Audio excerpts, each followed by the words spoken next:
দেখেছেন মোহতারাম, সম্প্রতি একটি ভিডিওতে দেখলাম যে বিশ্বের একজন নামকরা খেলোয়াড়কে পেরুর কিছু মানুষ তারা ব্ল্যাক ম্যাজিক করছে এবং প্রকাশ্যে সেখানে দেখতে পেলাম যে তার ছবিকে নিয়ে মন্ত্র পড়া হচ্ছে, আগুনে ধোঁয়া ওঠানো হচ্ছে। এবং ব্ল্যাক ম্যাজিক বলতে যখন ব্ল্যাক ম্যাজিক করা হয় তখন যে বিভিন্ন পুতুলের উপরে, বিভিন্ন সত্তার উপরে আপনার সুই ঢুকানো হয়, ছুরি চালানো হয়, এরকম কিছু জিনিস দেখলাম। ব্ল্যাক ম্যাজিক কি এভাবেই করা হয়? এবং ব্ল্যাক ম্যাজিক যারা করে তাদের ব্যাপারে ইসলামী শরিয়ার ভাষ্য কি? এতদিন তো শুধু শুনেছি, যদি আলোচনা করতেন। খুব ইম্পর্টেন্ট একটি বিষয়।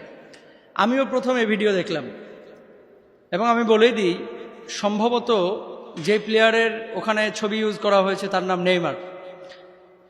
দেখলাম কেন ব্ল্যাক ম্যাজিকের বিষয়টা আসছে। এটা কিন্তু রাসূল আকরাম সাল্লাল্লাহু আলাইহি ওয়াসাল্লামকে করা হয়েছিল।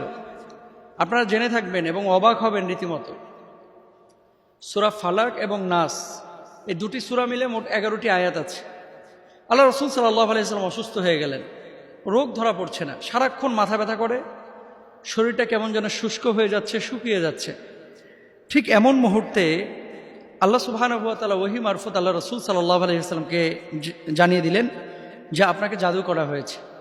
নবীজির চুল এবং ব্যবহৃত কিছু জিনিস নিয়ে খেজুরের কাঠের কাষ্ঠের সঙ্গে লাগিয়ে পেঁচিয়ে একটা কূপের মধ্যে নিক্ষেপ করা হয়েছিল। দেখেন আপনার আমার আমল কত দূর আছে। সাধারণ মানুষের আমল আপনার আমার খুবই সীমিত। আল্লাহ রাসূল সাল্লাল্লাহু আলাইহি ওয়াসাল্লাম যেখানে পিয়ারা হাবিব, এত উঁচু মানের একজন মানুষ, তারপরেও কিন্তু ব্ল্যাক ম্যাজিক বা জাদু আল্লাহর হাবিব সাল্লাল্লাহু আলাইহি ওয়াসাল্লামকে করা হয়েছে।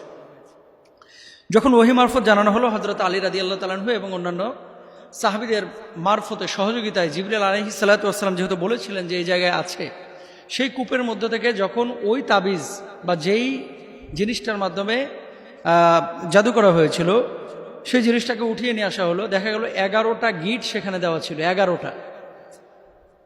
এবং আল্লাহ সুবহানাহু ওয়া তাআলা দুটি সূরা নাজিল করলেন, সূরা ফালাক এবং সূরা নাস। দেখেন আল্লাহ সুবহানাহু ওয়া তাআলা বলছেন, কুল আউযু বিরাব্বিল ফালাক মিন শাররি মা খালাক ওয়া মিন শাররি গাসিকিন ইযা ওয়াকাব ওয়া মিন শাররি নাফাসাতি ফিল উকাদ ওয়া মিন শাররি হাসিদিন ইযা হাসাদ। এবং সূরা নাসের আয়াতগুলো একটা একটা করে আয়াত পাঠ করা হলো। আর 11টি গিটটি যে গিট দেওয়া ছিল এগুলো ঠাস ঠাস করে খুলে গেল। সুবহানাল্লাহ।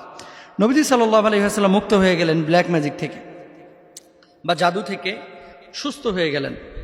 কথা হচ্ছে, বর্তমান সময়ে যারা ব্ল্যাক ম্যাজিক করে, আপনাদেরকে কয়েকটা কথা বলি। আপনাকে তখনই তারা ইফেক্টেবল করবে, তখনই ইফেক্টেড আপনি হবেন যখন দেখবেন যে কেউ আপনার নখ খুঁজছে, যখন কেউ আপনার চুল খুঁজছে, যখন আপনার কেউ পরনের কোনো পোশাক আশাক খুঁজছে, যখন এরকম কোনো পোশাক আশাক অথবা নখ চুল এগুলো খোঁজাখুঁজি করবে, আপনি জেনে নেবেন কেউ আপনার ক্ষতি করার চেষ্টা করছে। এই জন্য আপনার মাথার চুল, শরীরের পশম, হাতের নখ এগুলো খবরদার কখনো কারোর সাথে শেয়ার করবেন না। এবং কেউ যদি এগুলো নেয় তাহলে সেক্ষেত্রে বারণ করবেন। 1 নাম্বার। 2 নাম্বার বিষয় হচ্ছে, আমরা যে ভিডিওটি দেখেছি বা সম্প্রতি ইউটিউবে অনেক ভিডিও আমরা দেখি ব্ল্যাক ম্যাজিকে, পুকুরের মধ্যে ছিল, সেই পুকুর থেকে পুতুল তুলে নিয়ে আসা হয়েছে, পুতুলের মধ্যে দেখা যাচ্ছে কান ফেড়ে আপনার সুই ঢুকিয়ে দেওয়া হয়েছে, তারপরে কাঠের টুকরা ঢুকিয়ে দেওয়া হয়েছে। এই যে কাজগুলো করা হচ্ছে, এর মাধ্যমে কি আসলে ব্ল্যাক ম্যাজিক করা পসিবল? অবশ্যই পসিবল। তো আপনি বলবেন যে মোহতারাম, ব্ল্যাক ম্যাজিক তো সেই প্লেয়ারকে করা হলো, কই সেই প্লেয়ারের দল তো তারপরেও জিতছে। দেখেন, ব্ল্যাক ম্যাজিক যারা করে কখনো কখনো সেটা মানুষকে এফেক্ট করে, কখনো কখনো সেটা কাজ করে না। এখন কখন করবে কখন করবে না এটা আপনি বুঝতে পারবেন না। হয়তোবা সেটা সাময়িকভাবে করছে না, পরবর্তীতে এটা ইফেক্ট করবে। এই জন্য আপনার আমার কিছু সিকিউরিটি ফলো করা উচিত এবং অবলম্বন করা উচিত।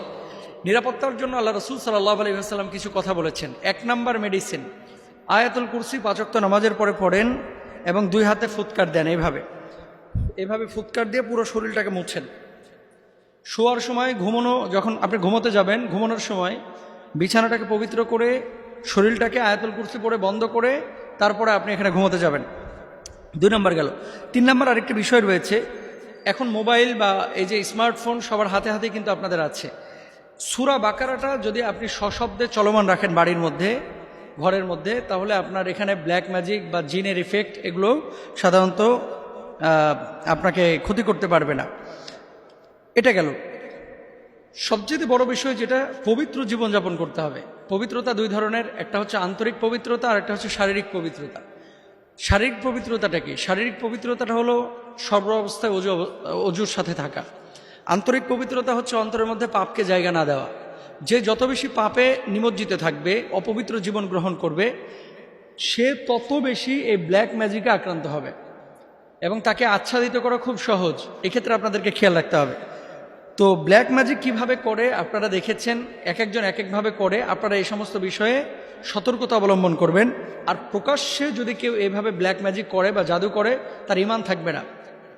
সে আল্লাহর সিদ্ধান্তের বিপক্ষে অবস্থান নিল। এবং আল্লাহ রাসূল সাল্লাল্লাহু আলাইহি ওয়াসাল্লাম বলছে, যে ব্যক্তি এরকম সেহারের আশ্রয় নিবে, সেহের করবে, সে আমার দলভুক্ত থাকবে না, সে ঈমানের খাতা থেকে বের হয়ে যাবে, আমার দল থেকে বের হয়ে যাবে। অর্থাৎ সে বেঈমান হয়ে যাবে। বেঈমান হয়ে মারা গেলে কি হয়ে যাবে? সরাসরি জাহান্নামের মধ্যে যাবে।